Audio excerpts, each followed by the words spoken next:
everyone. Welcome to another episode of WYTPod, the online community for e-commerce, business owners and entrepreneurs. And our guest today is the founder at Chill Pause, and his name is Tim Nasimul. Tim, thank you for joining us today. How are you? Thank you. Doing great. How's everything with you? Yeah, really good. Great to have you here. Awesome. Yeah. Thanks for having me. Appreciate it. Sure thing. So why don't we jump right in, and just so that our viewers can get to know you a little better, would you mind sharing a bit of your background? Yeah. So I started the company about 3.5 years ago. I had the idea from a year before that or so. I was watching my parents' cat, and I watched him before, kind of when they go out of town. But this time around, for some reason, he was just having a really hard time. I think he moved to a new place, so he was having a hard time acclimating. He was already a senior cat as well. And so he kept like vomiting and just kind of like being really nervous. So after about 3-4 days of this happening, I was kind of starting to feel worried. My parents didn't want me to take him, directly to the vet. They said, hey, just kind of be with him, keep him calm. They thought he was overeating. So, which, I didn't think that was the case. So eventually a friend recommended it. Was like, why don't you try CBD? At the time, I didn't really know much about it. But at that point, I was kind of desperate to also help my cat out. I just didn't know much about it. Went to the local store, grabbed the bottle, and I did see like a difference in him. He kind of started being a little more calm, a little bit more, the vomiting kind of didn't fully stop, but it was definitely a little more at ease. You could just tell he was a little bit more relaxed. So I kind of really started looking into it, because a lot of things at the store at the time were also very expensive. They were very expensive, and there was not too much education out there. So I had to do a lot of research online. By going to the store, like the people that weren't very educated in it as well. So I had to go online and kind of see all that, and kind of just thought overall there'd be if this did help my cat, that there could be opportunity to help other animals. And that I could, I went back to the drawing board and seeing how can we make this product more affordable for people, but at the same time have education as well, so they understand what they're giving the animals. Oh, cool. Do you find that there's still a stigma in this day and age towards CBD oil, like associated with marijuana and everything? Yeah, I think some people, there's still, it's people are becoming more educated, like, recently, but yeah, I think a lot of people still don't fully understand the difference between like CBD and marijuana. They think it's getting their pets high. They don't understand the difference between like hemp and the marijuana plant. And so it's just constant. We have an education section on our website that kind of explains the differences, and we try to educate the customers. But yeah, that stigma, it's a little, you kind of have to do some explanation, some education for the people to fully understand like what's going on and kind of what they're doing their animals. Hemp is such an amazing plant, right? You can do anything with it. You make clothes out of it, ropes. Tons of stuff I'm not even thinking about, but it's really nature's gift. Yeah, no, it really is. And yeah, we've luckily been we're seeing a lot of great feedback from our customers, and overall, just it's been a great journey so far. Sensational. Now, also, I see you're really involved in getting pets adopted and finding forever homes for them, which is truly commendable. It's really great to see that. And you're selling stuff online, which isn't easy. What inspired you to start an e-com business? Well, for people, it was, like I said, to provide the education that I just didn't feel like, the stores had. So it was kind of part of that. It's to make CBD more easily accessible to the customers at the right price points, so they could at least give it a try. Because now it's a little bit more competitive. The prices have been, I think competitors now are catching on to the price points to, still be able to keep up with competition. But at the time, I just felt the markups were so high for kind of no reason. We haven't really raised prices since, even with the kind of everything going on with the economy now, we haven't really raised prices or anything. But that's kind of the main reason I kind of launched an online store. Also, like about a year after I launched, and nobody could predicted this, but it's kind of also with everything that happened with the shutdowns with COVID and everything. It was kind of, it was what most businesses actually went down. It actually helped us, because that was the year that everyone was at the most record-breaking year where people were rescuing dogs and pets, but at the same time, Yeah. everyone was also shopping online. So it's kind of by us doing that a year before, kind of perfecting the website, kind of releasing information, constantly trying to drive more value from that to the customer. I think it was at a good point at that point that I was ready for that kind of. Yeah, that was serendipitous, I guess. Timing is everything in life, isn't it? Yeah, because Funny nobody could how have that obviously works. nobody could have predicted that, and obviously that Yeah. was not our intention at all. But it was just it's just ironically it was like because at that literally a couple of weeks before that I was like, okay, let's focus on start expanding our B2B presence, everything, and I Yeah. just invest a lot of money to displays, all that kind of stuff, brochures. And then literally like a couple of weeks later, this happened, and it was like, oh, okay, back to the drawing board, put all that aside, and back to like focusing on e-com and kind of growing that. Well, that's the mark of a successful entrepreneur. You have to be able to pivot. You have to adapt or die, right? Yeah. Yeah. I believe that. Yeah, things spring up every day, and you just have to. That's one thing I definitely learned through the journey. It's like when these challenges come up, you just have to, like you said, like pivot, make the correction, or and kind of just keep moving forward. That's the main thing. A lot of people out there think that starting an e-com business is pretty easy. You just get some products, you take pictures of it, put it on a website, start making sales. But we know it's not that easy. Can you describe some of the challenges you faced and how you overcame them? Yeah, like I mean, when I start, the e-commerce is just like everything is.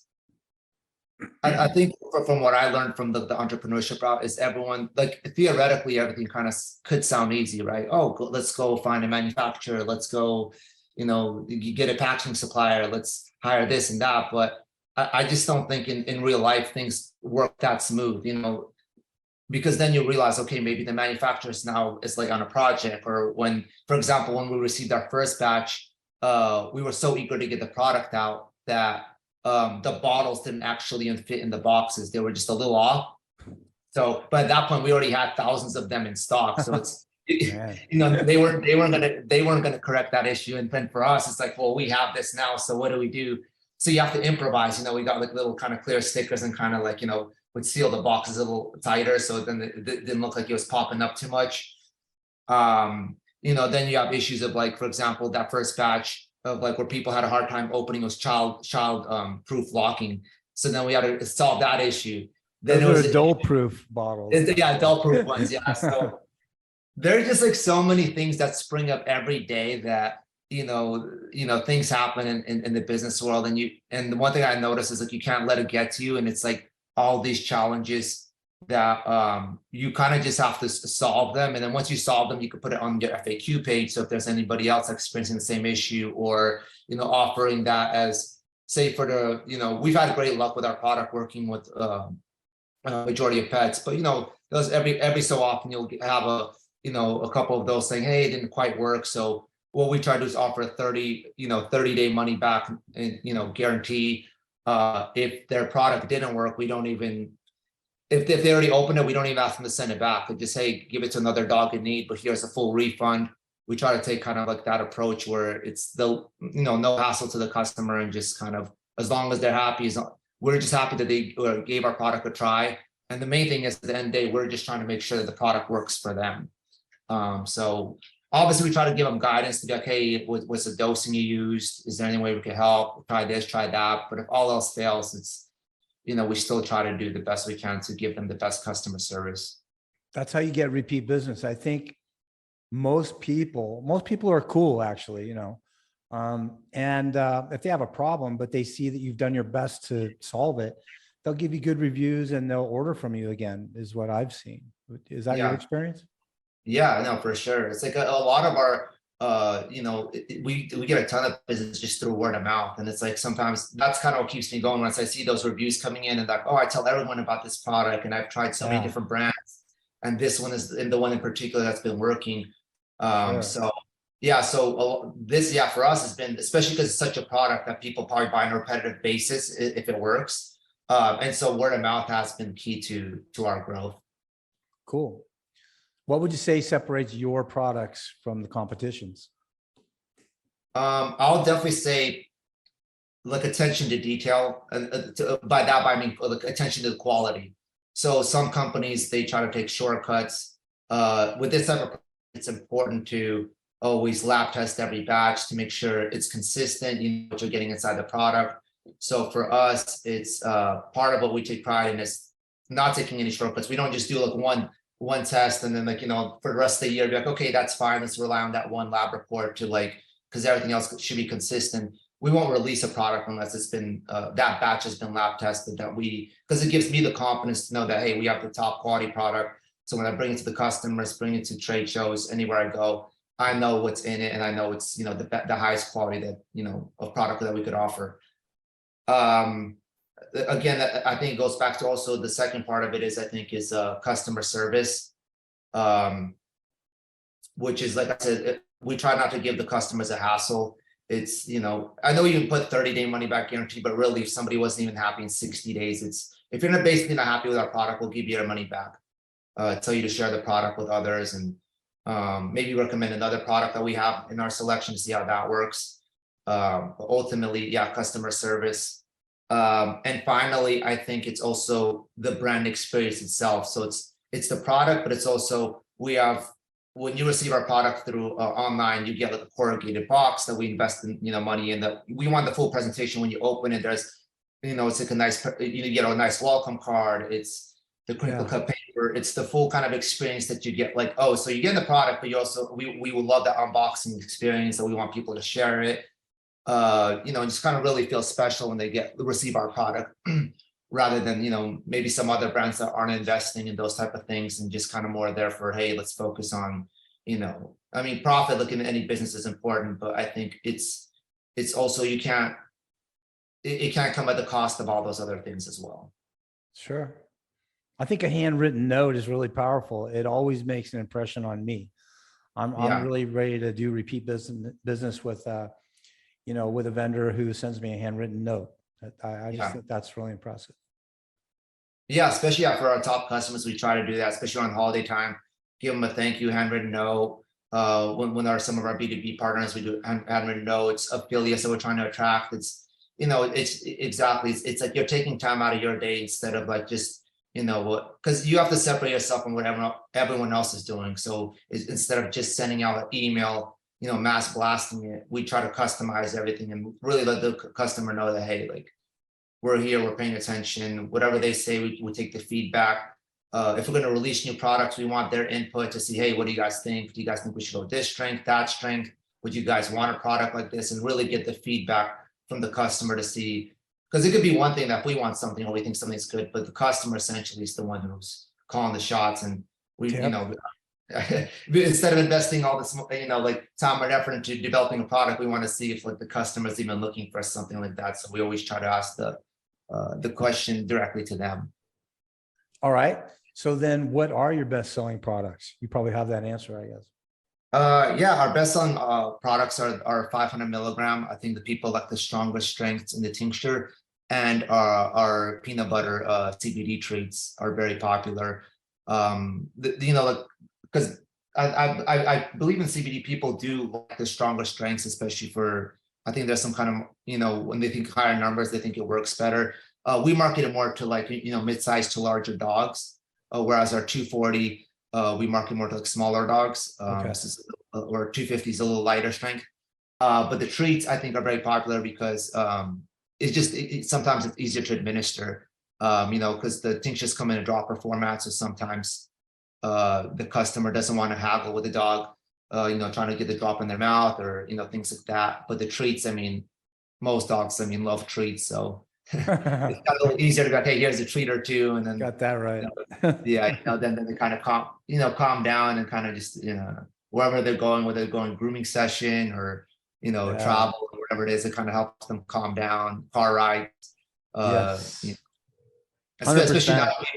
especially now, like over the last few months, people have been kind of like transitioning back into the office. And so a lot of these pets, especially these, that kind of, you know, the quarantine dogs, or the people they got that, you know, raise these dogs while they're in quarantine, it's not, now they're having separation anxiety. So they give them, you know, a couple of treats before they leave to the office. And it's a lot better than giving them cough syrup, I guess, right? Yeah, that's true. We don't want to do that. Yeah. All right. What's your core market? Who are your customers? We target the the professional kind of millennial. We've seen from like looking at data, I'd probably say right now it's like a 70% women millennial customer base, and the other 30% is men. I mean, we have other people that are older also, like, that are buying from us as well. But that's kind of, we try to bring our branding to them, because I didn't see when I first started the brand any marketing like that. It was a little bit more kind of, in my opinion, a little bit more bland and kind of almost looked like a medicine approach, kind of where it's just like a little too, all the colors were kind of, all the CBD were these kind of like brownish kind of like, blue. I don't know, the marketing just wasn't Blue. like, Okay. the tinctures and the whole marketing, which is to me, which is why I'm now seeing a lot of brands kind of rebranding too, because I think they're catching on, because the major, like competitors, I've seen them kind of go through a rebrand. Yeah. But I think, yeah, that's kind of what we try to start off with, is kind of like, hey, let's market to the millennials, because millennials also, I think majority of them do have pets, are putting off having like, children till later on in life. And so they're kind of having these pets as more like starter kids. And so, Yeah. so it's Sure. like, we try to cater to that demographic of where, along with our branding. So we try to make it a little bit more fun, a little bit, kind of follow the whole branding of like chill, like we'll have dogs and sunglasses and, Right. Yeah. the Hawaiian shirts and things like that. So it's, we Sure. try to be shareable content and try to follow the kind of the brand voice, and, kind of follow, just put it all together into our marketing. That's fun. It's fun. It must be fun being in this business, huh?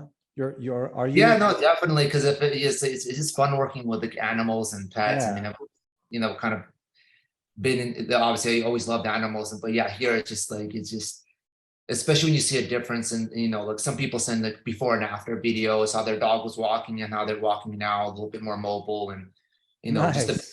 so those are kind of, I think, the most rewarding experiences that you kind of see, and you're like, oh, okay, like, it's, it's because you're building the brand. It's like, yeah, you try to do like the branding, and there's so many different aspects to building a business. But I think when you get customer feedback of saying, hey, this product is actually working and making a difference, and it's been a game changer and all that. So I think for me, when I see those reviews on our website, it just definitely makes everything worthwhile. Has to be really gratifying, if you Yeah. make a dog feel better and make a dog's human feel good too. So that's good Yeah, stuff. because it helps everybody. Because like, if like from the person's standpoint, if their dog's feeling at ease, they're feeling more at ease, because Yeah. animals also feed off of like how we're feeling. So if we're feeling always super anxious, then it kind of brings on to them. So if everyone is calmed down, the dog is able to sleep, so it doesn't wake the person up in the middle of the night, and it's like overall Yeah. everyone's a lot happier and more at ease, and just better quality of life. If my dog's unwell, then, I'm just not normal. I can't function normally. I don't know. It affects me a lot. So it works both ways. Yeah. Yeah, I mean, I think everyone wants the best for the animal. So if they see them, if sure. they're not at ease and everything, so it's like you want to do what you can. But a lot of these people, they don't want to go to vets like 24/7 either and get like prescribed like some of these other medications that they give, and so they want the more natural kind of holistic Sure. approach. Absolutely. Well, Tim, your website is really cool and you have some great products, but all of that doesn't help unless people actually know about it. So how are you driving potential customers to your website right now? Well, for us, it's even been more of a challenge because it is a regulated industry with CBD. So a lot of these, we can't like do like typical IG or Facebook ads, and we're also, we can't sell on certain platforms like Amazon. It hasn't accepted CBD yet. So there's a lot of different things that are kind of, we have to be a little more creative and think outside the box. But what's been a great driver for us has been like more like IG influencers. Not a lot of not a lot of them work, but we do have a few key of them that work really well. So you kind of have to go out there and kind of trial and error and see which one resonate with your customer base. So Yeah. I think that's kind of what's helped us set the base, is some of those key IG influencers. Then we also have like affiliates. We do with us, it's like we could do retargeting ads. So once they bring the traffic in, we have retargeting ads. So like now people could see some of those ads going out after you went to our website and maybe didn't finish a purchase. So maybe now you could see some of our ads like throughout different websites going out. Email marketing has been huge for us. So when people do go there and they subscribe and, they get perks for subscribing, now we could kind of give them, different efforts we're doing, whatever rescue we're helping that, that month, or the nonprofits, or we running a sale or new products alert. So they kind of get all these perks of being the first to know about those kind of things. But at the end of the day, more so than any of those things, it's kind of like we were discussing before, has been that word of mouth. It's like, because after you get that initial base, it's like, if you have that product that truly works, which is why I focus so much on quality. Yeah. That's kind of what brings that word of mouth, because so when you get those reviews, we have, hundreds of reviews on our top sellers. And that's kind of what people, when they go on the website, that, oh, okay. And they literally have all these people to see what difference the product made in their, with their pets. And we do see a lot of those reviews too, saying, oh, I told everybody, I told 3 to 5 people. And that's kind of been my approach. That's why I'm so heavy set on the quality and kind of like the customer service, because I believe if you do that at the top level, then the business will come, because you'll want to refer that, like, hey, this product works. You'll tell that to your friend, your colleagues, your coworkers, and eventually the brand kind of just keeps expanding from there. So those are the That's major the ways. best kind of business to have. It's very high quality business coming your way. Referrals. Yeah.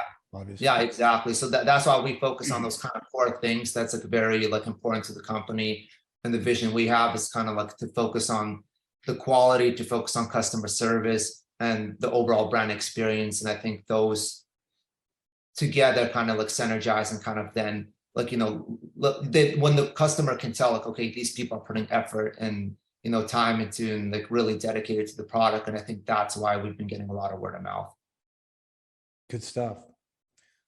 All right. So, wow. This interview has been loaded with good stuff. Thanks a lot for all that. But are there any other sort of final words of wisdom you'd like to share with fellow entrepreneurs who are getting started?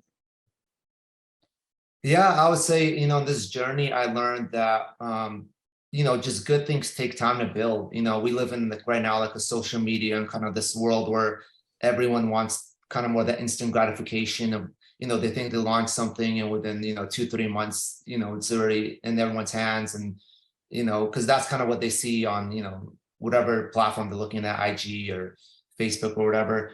But I think you have to go into it with a certain vision and a certain why. Like, why are you doing this? So it can't just be like, oh, well, I just want to make, money or this or that. It has to be like, for us, we're truly trying to help the animals. And, as we grow, we're obviously, like last month, a portion of proceeds we donated to like the American Cancer Society, for example, because we wanted to help, bring awareness of the, like, just be able to be in that position to give back.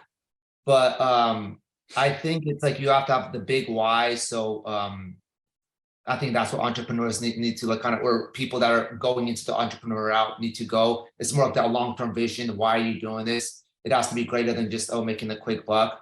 Yeah.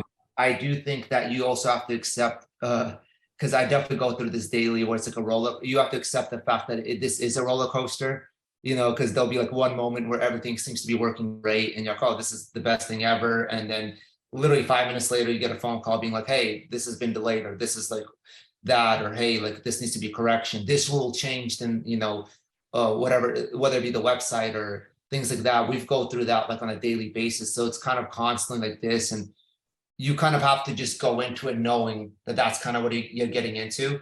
Because I think then you're going to, the process, you'll like, it's like you're not going to enjoy like every aspect of it, but you'll understand that this is just part of the process. It's like you're going to have to go through those ups and downs. But like the main thing is, I think if you stay consistent, kind of have that, long-term vision. And the last thing I probably think is like, you just kind of keep moving forward. If there is something, I mean, be smart about what you're doing. It's just definitely like, if you need to pivot, like you see something's working, great, like keep doing that. If something's not working, try different things out, pivot if needed, but overall just kind of keep moving forward.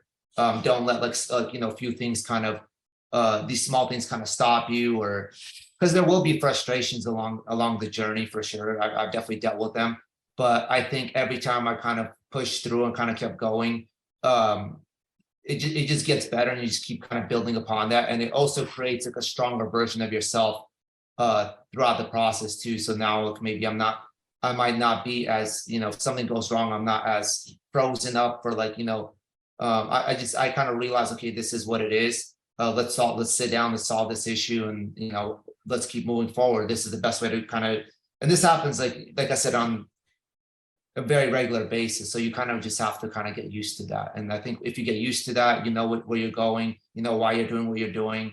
There's a greater purpose. I think that's probably the advice I'd give entrepreneurs, like if they're trying to get into e-commerce or whatever business they're trying to do. Outstanding. I mean, you said a lot of great things today, but I think that's my favorite one, is that if you're only in it to just make money, it's going to be hard to sustain. You're going to probably give up. But if you believe in the vision and the bigger picture, and you love what you're doing, then you can get through those hard times. Yeah, So, exactly. yeah, And I very think well it's like that said. feedback. It's like that feedback that you get from customers too. Like, there will be times like, and you'll get that feedback and says, hey, it's really making a difference. And it just makes you want to even keep going more. Be like, okay, what more can I do for them? And that's all entrepreneurship is. It's just people that have problems and you have to solve them, and in the best way Sure. possible, more efficiently than the competitors. So that's kind of what we try to do. We try to bring as much value as possible to the customers. And then obviously from the position, that we're in, we also want to give back to the rescues and the nonprofits. And I think that's kind of what it is, because that's the most gratifying feeling, when you're kind of giving back to the community, but you're also providing value to the customer. And I think overall, just that makes all the difference, the kind of the vision and kind of, going forward with that. Sure thing. Well, Tim, thanks again for being with us today. It was a real pleasure speaking with you. I appreciate your vision. I appreciate your mission, and I wish you all the continued success in the world. Thanks a lot. Thank you, Mark. I really appreciate your time. Thanks for the interview. It's Sure been fun. thing, Tim. Thank you.